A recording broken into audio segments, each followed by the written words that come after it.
People are so used to celebrating engagements and weddings, but I really think that we should start celebrating breakups because it is a milestone, and if anything, it's a really hard thing to do, and it's a hard choice to make. Like, everyone has a birthday. Hi, I'm Angie, and welcome to my 350 square foot apartment in Brooklyn, New York. So yeah, 2020, as it was hard for everyone, it was a hard year for me in a lot of ways. So I went through a pretty bad breakup. COVID really surfaced a lot of things that I was ignoring before. And so this apartment was really about me empowering myself to really own something and create something out of love that would then invite that back into my life. When I walked into this space, it was really just a white box of a space, but I really liked that it was tucked away and it was filled with light. And even though it was half the size of my old apartment, it felt really comforting.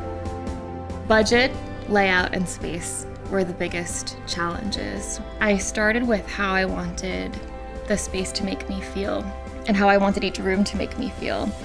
And that was really hard because it's a studio. Painting was a really cost-effective way for me to work with the layout. Like tape, like use tape and like do the second coat. Do the work. You have to do it full out.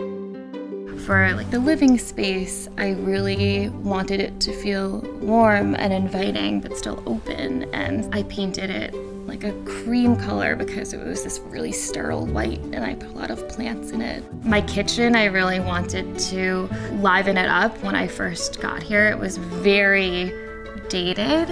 And so that's why I painted this warm pink clay and did the backsplash. My bedroom, I wanted it to feel really peaceful and serene, and so I picked a palette that would make sense to really nurture that. My office, or my productivity platform as I call it, I actually researched colors. What will help me think? It said green, and so I painted it green over there. So this is my closet.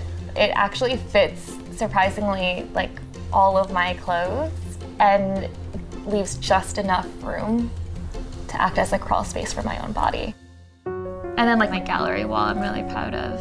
My dad was in the US Army and he was stationed in Munich during the Vietnam War. My cousin is an origami master. Do you see the shoes up there? So I was babysitting my friend Leah's dog and he chewed up my Gucci's and I didn't have the heart to throw them out. I'm gonna pass that on to the kids. But you can't throw those out, but they were beyond repair.